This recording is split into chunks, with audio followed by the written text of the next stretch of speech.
Today, presidential candidate Rick Perry assured New Hampshire voters that Social Security is staying put for seniors, which is in direct conflict with what author Rick Perry wrote in his book just last year. In the book titled Fed Up, Perry wrote that Social Security is a Ponzi scheme. He compared it to a bad disease and said it is, quote, a crumbling monument of failure of the New Deal. Even better, he suggested that Social Security violates the Constitution.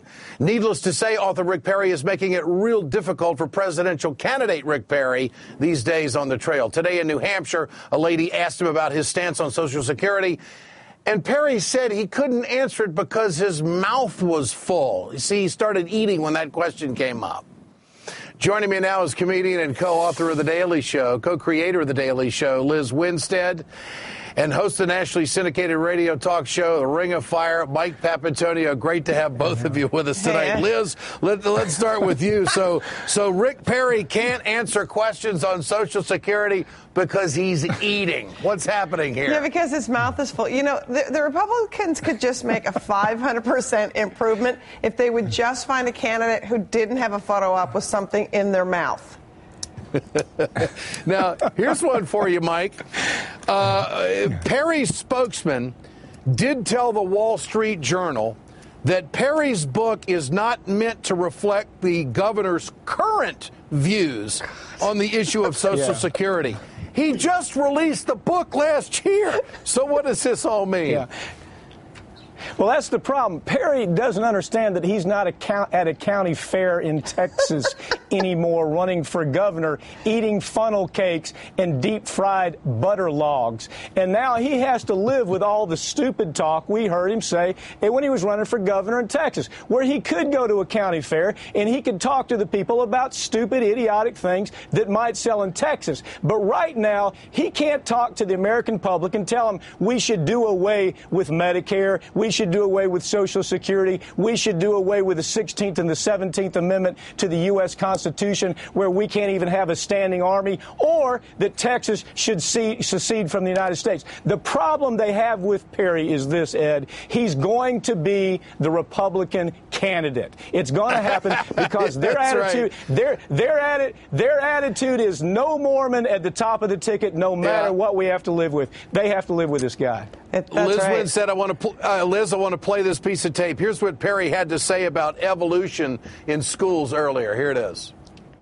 It's a theory that is out there. It's got some gaps in it, but in Texas, we teach both creationism and evolution in our public schools. Well, a spokesman for Texas Teachers Union tells NBC News that creationism is not part of the official state curriculum.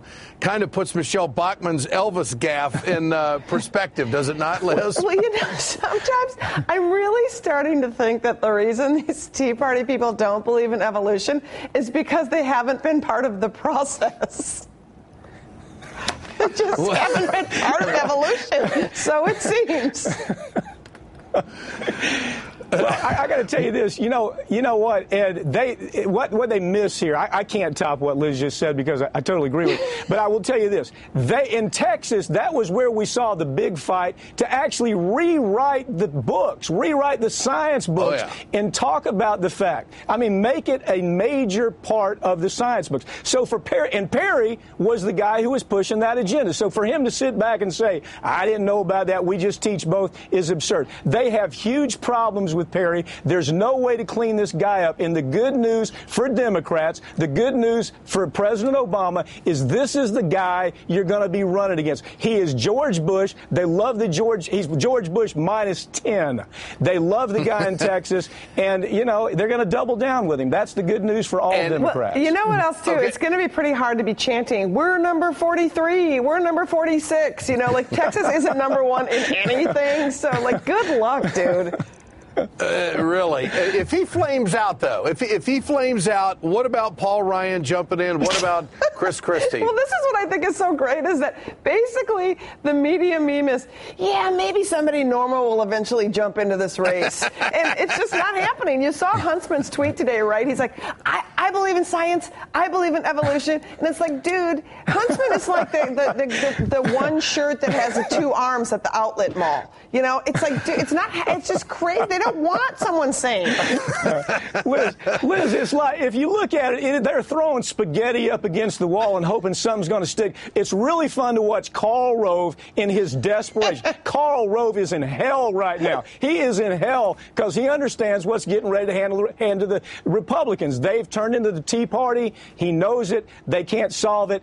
And I got to tell you, Rick Perry's their guy. The more we look at him, the more we're going to understand what the new Republican really looks like. You know, I think they're all praying for the rapture because they can't even believe it. They're like, please just have the rapture come before November 12th, please. Liz Winstead, Mike Papantonio, great to work with you. Great to have you on the program. Thanks, Ed. Thanks both of you for being here tonight.